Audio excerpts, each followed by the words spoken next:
This is a reading from the 22nd chapter of the Gospel of Luke, beginning at the 24th verse. A dispute also arose among the disciples as to which one of them was to be regarded as the greatest. But Jesus said to them, "The kings of the Gentiles lord it over them, and those in authority over them are called benefactors. But not so with you. Rather, the greatest among you must become like the youngest, and the leader like the one who serves. For who is greater, the one who is at the table or the one who serves? Is it not the one at the table? But I am among you as one who serves." Here ends the lesson.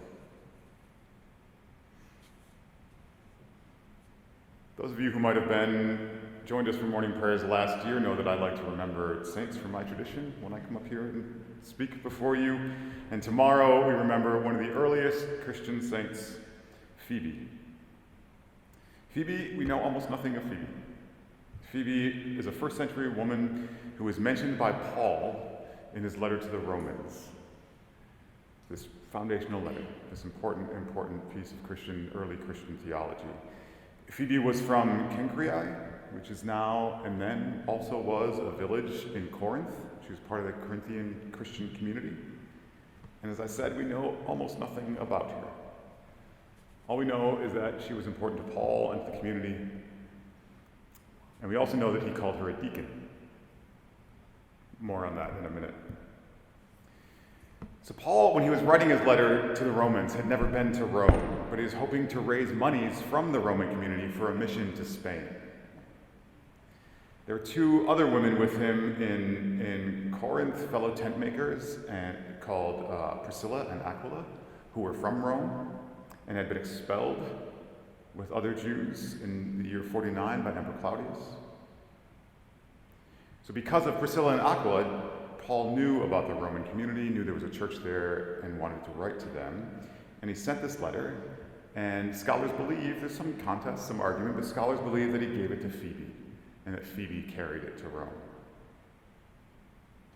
I said he calls her a deacon. This is where she's gotten a lot of attention, especially in 20th and 21st century Christian conversations, because deacon is an ordained position within the Christian church, or at least in many Christian churches. The word Paul uses when he calls her a deacon, diakonos, can be translated as minister, but literally it means servant. And it's clear that Phoebe was this, a servant. It's also clear that the categories like deacon or presbyter, which is what we call priests or pastors, that these were not yet institutionalized.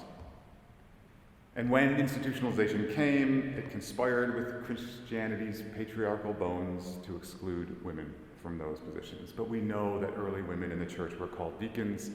We know that the main job of what were then called priests or presbyters was to teach. And Paul tells us that Priscilla and Aquila were some of the most important teachers in the early Christian community, that they, in fact, corrected and instructed the other most important Christian teacher, Apollos, at that time. So Paul elsewhere says women should not teach, but then he speaks of Priscilla and Aquila being the most important teachers in the community. I think there's a lesson in all this about institutions and institutionalization and how they can come to constrain exactly what they aim to free. And there's that tension here already in our gospel lesson from today, where the disciples are talking about who's the greatest, and Jesus asking them to be servants. The book of Romans is perhaps the most foundational piece of Christian theology that we have. It's not an exaggeration to say that the Protestant Reformation depends upon the book of Romans, the 8th chapter in particular. Augustine, this foundational theologian, depends upon Romans, and the existence of the book of Romans depends upon Phoebe, because she carried it to Rome. And so there's another lesson here about honoring all manners of ministry, all kinds of work as essential to the work that we do and aim to do. But it's not just about that, because what we also know from learning about Phoebe and Priscilla and Aquila is that Paul was part of a robust Christian community. And his theology was not his own theology. It was forged in conversation with these others. And it doesn't really belong to him. It's not even quite appropriate to call it his theology. And so recognizing unseen labor means not only honoring the tasks that go on unhonored, though we should do that too, but also honoring those whose labor hides behind the work of those who we do honor. And that means, in the case of Paul, in the letter to the Romans, it means honoring these women, Phoebe and Priscilla and Aquila, and their partnership in ministry with him.